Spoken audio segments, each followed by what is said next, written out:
Hey there, Grumpy Old Fart here. I'm doing an alien encounter video on the Phobos Incident. I thought I had done this before, but evidently I had not. So I'm going to get that thing done because it's a very interesting situation. Before I get into this though, if you enjoy my content, it would really help me out if you could hit the like button, subscribe to my channel, share my content on all of your social media platforms, and post a comment or two. Remember, I welcome your comments, even if you disagree with me. And check me out over on Rumble for my political commentary and weekly current events. If you enjoy a good book, check out my author page on Amazon.com. My pen name is H.L. Anderson. You can find all of my books there, including the 3-book science fiction series, The Devo Poland Chronicles. The first one is Vanguard 1, the second one is Task Force Terminus, and the third one, which is just about to be released, Gulag of the Damned. So yeah, if you enjoy a good, quirky science fiction, military-based story, character-driven story, then yeah, that's for you. The Devo Poland Chronicles. My author page is H.L. Anderson. Go check it out. Hope you find something you like. I hope you enjoy it. All right, the Phobos Incident. For those of you who don't know, Mars has 2 moons, Phobos and Deimos. Phobos has long interested scientists because of its unusual size and orbit. Phobos is only 5,000 miles from Mars and travels faster than Mars rotates.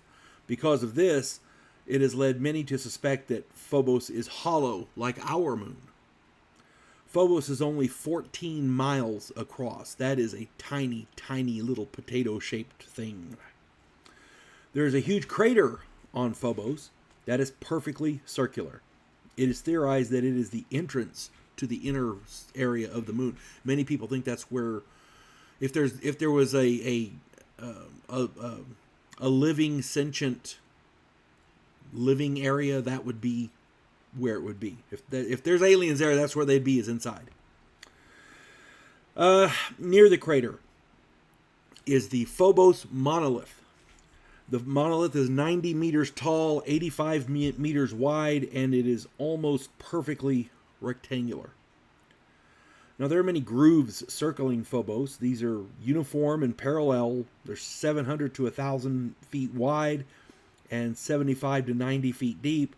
They appear brighter than the surface, as though they were constructed of a different material. And now, they're finding new grooves have appeared over the years. Again, following the pattern, but just new grooves are appearing, and they don't know why. Because of all of this, scientists are very interested in Phobos. Mars seems to have at one point had life on it. We're not sure if it was sentient life or animal life or whatever, but they're finding microbes. I did a video on a number of videos on Mars oddities. Somebody nuked Mars. There's background radiation there that can only come from nuclear weaponry. It's not natural, you know. There's a lot of different things about Mars that are just weird. All right.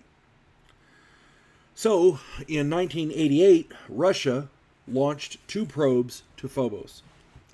Phobos 1 was accidentally turned away from the sun by human error and lost power and died. So Phobos 1 is out there drifting somewhere. Phobos 2 operated perfectly and arrived at Phobos in January of 1989.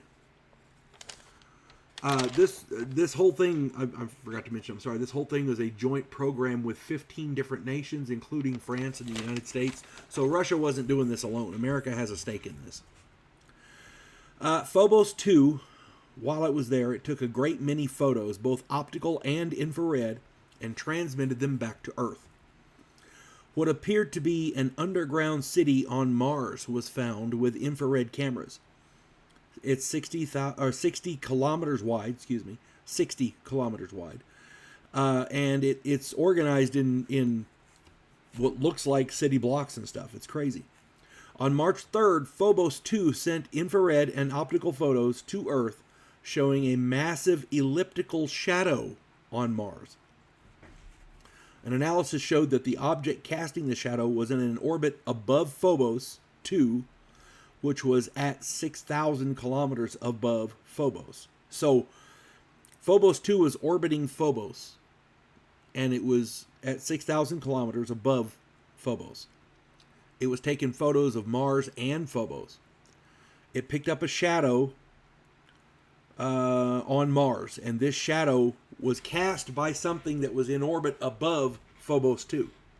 And it's not oval shaped because the ends are sharp, but that's what it looks like. Almost like an eye looking thing. It's crazy. Shortly thereafter, on March 28th, that was on March 3rd. On March 28th, Phobos 2 began spinning out of control and wildly for seemingly no reason. People speculate something might have hit it. Phobos 2 transmitted one final image before it went dead. The image was of a 20 to 30 mile long unidentified object heading directly at the probe. Hence the Phobos incident. Russia kept these photos private until UFO legend Marina Popovic came forward with them. I did a video on her, Marina Popovic. Check it out, UFO legend. The prevailing theory is that this object ran into Phobos 2 and destroyed it. This may have been accidental, but who knows? If Phobos 2 was targeted by ETs, it is clear that they do not want us around Phobos. And it makes you wonder why. We have a number of probes on Mars, and they seem to be transmitting data and doing their thing. The Mars rover and like that. But it begs the question, if they don't mind us being on Mars, okay, cool. But if there are ETs out there and they attack Phobos too, obviously they don't want us around Phobos. So those questions need to be answered. If I left anything out or if I got something wrong, please put it in the comments. If you have any more information that I missed, put it in there too. I'm sure we'd all love to read it. This is an interesting situation, a fascinating incident. If the aliens don't want us around Phobos, we got to kind of ask why, Hope this finds everybody well. You folks have a good one. God bless one and all.